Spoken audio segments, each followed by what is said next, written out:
our mothers were traditional women. Women today are not traditional women. They don't have the class our mothers had. They don't have the mentality our mothers had. They don't have the patience. What's the definition of a traditional woman? A traditional woman thinks of her family before she thinks of her own self. That's your definition. That's a traditional. That's your mother. All our mothers thought of the kid, thought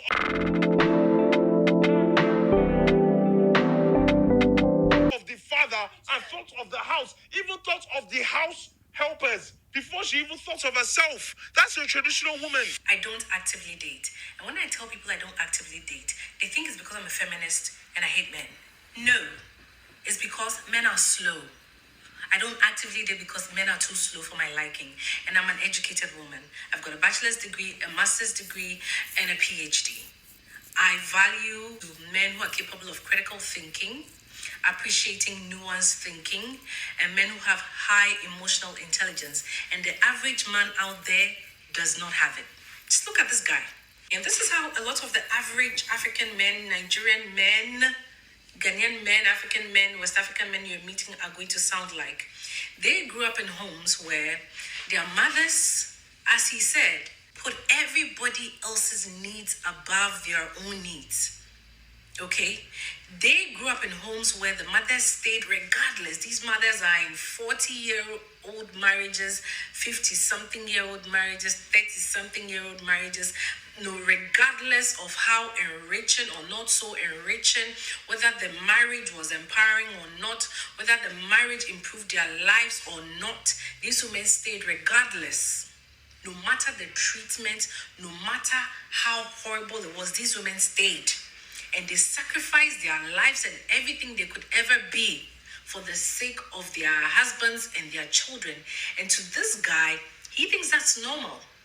He's normalized it and doesn't understand why the modern woman is somehow deviating from it. And this is where critical thinking comes in, because your mothers and grandmothers, our mothers and grandmothers went through this, and this is how they run their lives.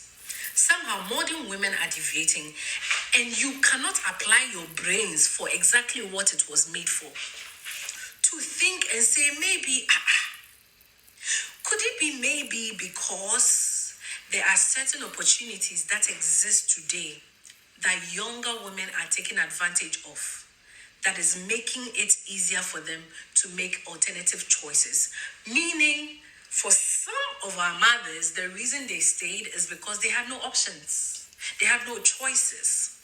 They had no means of taking care of themselves or the children that they would have produced in these marriages. Could it be, just be, could it be that modern women just have access to certain tools, okay, that they are able to determine what is right for them, what is best for them, and at what time to embark on these things? This is why I hate that song, Sweet Mother, I no go forget you, for this suffer where you suffer for me. Because that song has normalized celebrating mothers for just suffering and pain and endurance of nonsense and bullshit.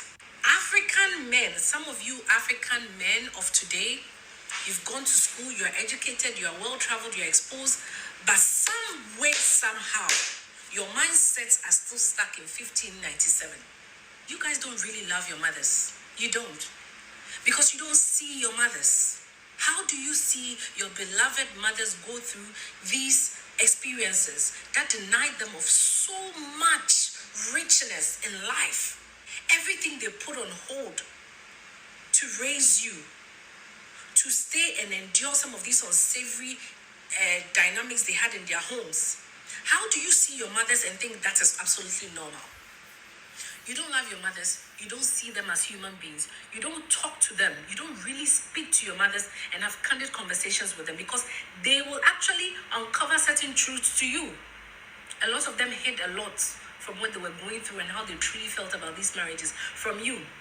And for a lot of these mothers, they are the ones talking to us and encouraging us to take our time, go to school, develop our careers, establish ourselves. They are the ones advising us to have separate bank accounts. They're the ones advising us to develop ourselves to the fullest potentials before we settle down.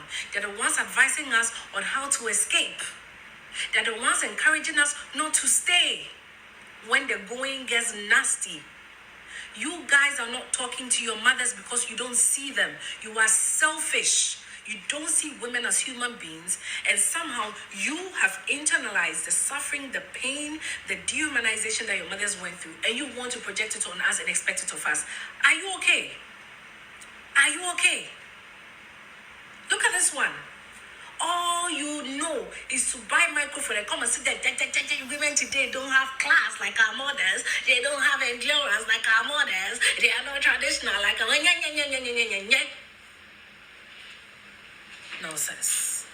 I'm not your mother. I ain't cooking all day. I ain't your mommy. I ain't suffering for you. I ain't your mommy. I'm not your mommy. I am me. I'm not suffering for you. My dad did not bring me here to suffer for you. Literally. My father will literally turn in his grave.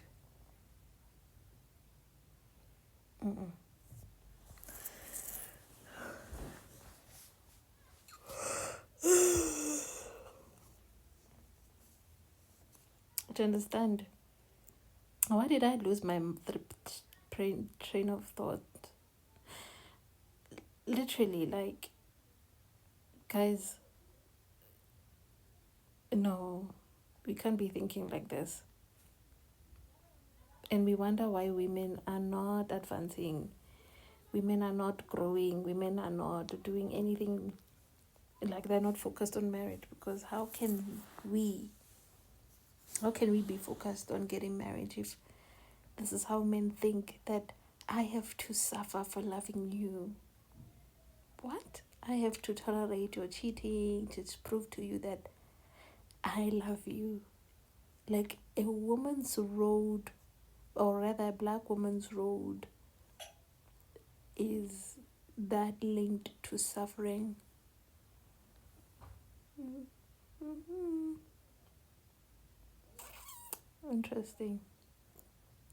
Interesting how society subjects the black woman to always suffer.